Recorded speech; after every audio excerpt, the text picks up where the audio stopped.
In the first 6 to 12 months of a war with the United States and Great Britain I will run wild and win victory upon victory. But then, if the war continues after that, I have no expectation of success.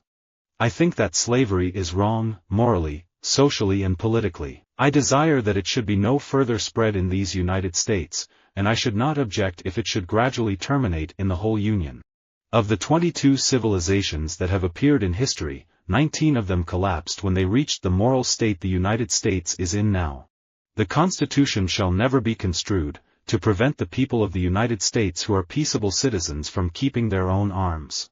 In the 20th century, the United States endured 2 world wars and other traumatic and expensive military conflicts, the Depression, a dozen or so recessions and financial panics, oil shocks, a flu epidemic, and the resignation of a disgraced president. Yet the Dow rose from 66 to 11,497. During my travels in Iraq, Israel, Gaza, Brazil, Indonesia, Japan, Europe and all over the United States, I have seen and heard the voices of people who want change. They want the stabilization of the economy, education and healthcare for all, renewable energy and an environmental vision with an eye on generations to come. A little group of willful men, representing no opinion but their own, have rendered the great government of the United States helpless and contemptible. I'm the President of the United States. I'm not the Emperor of the United States. The planter, the farmer, the mechanic, and the laborer, form the great body of the people of the United States. They are the bone and sinew of the countrymen who love liberty and desire nothing but equal rights and equal laws. I may be President of the United States, but my private life is nobody's damned business. The United States is a nation of laws, badly written and randomly enforced. There are only 2 sides to this question. Every man must be for the United States or against it. There can be no neutrals in this war, only patriots and traitors. The fact is, it's true what they say about the United States. It is a land of opportunity. It is too various to get bored with it. You probably don't need more weapons than what's required to destroy every city on Earth. There's only 2,300 cities. So, the United States, by that criteria, only needs 2,300 nuclear weapons. Well, we've got more than 25,000. I am an opponent of Saddam Hussein, but an opponent also of the sanctions that have killed 1 million Iraqi children and an opponent of the United States' apparent desire to plunge the Middle East into a new and devastating war. Yesterday, December 7, 1941, a date which will live in infamy, the United States of America was suddenly and deliberately attacked by naval and air forces of the Empire of Japan. We will gain the inevitable triumph, so help us God. If I were President of the United States, I'd build a great wall along the Mexican border and not let anybody in. At the Imperial Conference on December 1, it was decided to make war against England and the United States. The genius of the United States is not best or most in its executives or legislatures, nor in its ambassadors or authors or colleges, or churches, or parlors, nor even in its newspapers or inventors, but always most in the common people. The atom bomb is a paper tiger which the United States reactionaries used to scare people. It looks terrible, but in fact it isn't. If there is a country that has committed unspeakable atrocities in the world, it is the United States of America. If anyone is crazy enough to want to kill a president of the United States, he can do it. All he must be prepared to do is give his life for the presidents.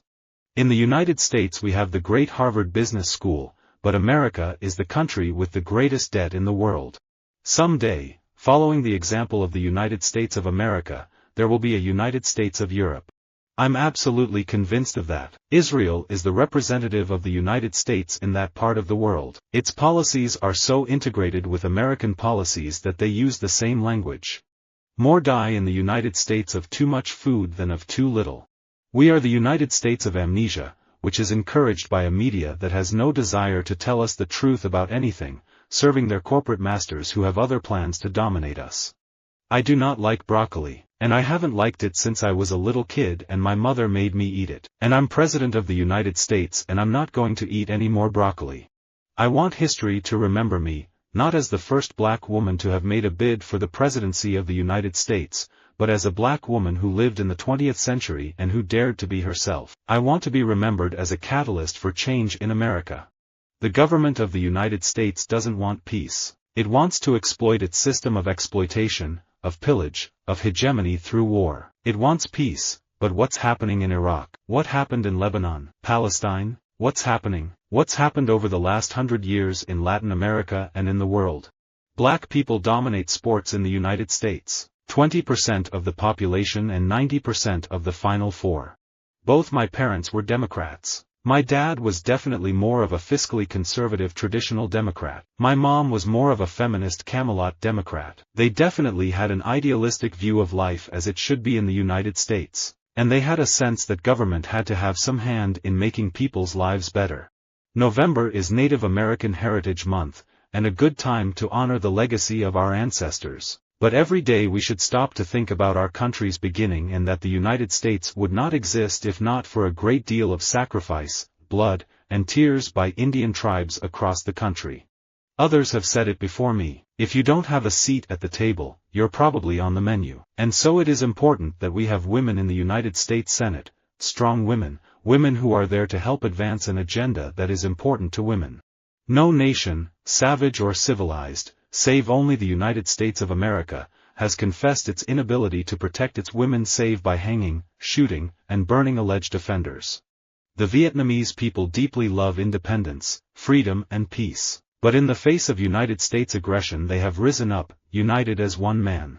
To those of you who received honors, awards and distinctions, I say well done. And to the C students, I say you, too, can be President of the United States. The White House looked into a plan that would allow illegal immigrants to stay in the United States. The plan called for 1 million Mexicans to marry 1 million of our ugliest citizens. The white people should go back to Europe, and the country should be returned to the American Indians. This is the future I would like to see for the so-called United States. Whenever the government of the United States shall break up, it will probably be in consequence of a false direction having been given to public opinion. All the problems we face in the United States today can be traced to an unenlightened immigration policy on the part of the American Indian. While the crash only took place 6 months ago, I am convinced we have now passed the worst, and with continued unity of effort, we shall rapidly recover. There is one certainty of the future of a people of the resources, intelligence and character of the people of the United States, that is, prosperity. There is nothing here that's broken that can't be fixed, but it won't happen on its own. It's going to require a huge lift by the entire country of the United States of America and people on the ground taking personal responsibility for themselves. You cannot take it as a fait accompli that the city's going to come back. E-waste is the fastest growing waste stream in the United States and can pose serious environmental and health problems here and around the world when not handled properly. The United States brags about its political system, but the president says one thing during the election, something else when he takes office, something else at midterm and something else when he leaves. In the United States today, we have more than our share of the nattering nabobs of negativism. Success in the United States is not an entitlement in China. You have to go there and earn it the right way. But even the President of the United States sometimes must have to stand naked. My previous movie before Life is Beautiful was the same, they didn't release it so much in United States. We tend to think of human trafficking as a foreign issue, not something that could happen here in our own backyards.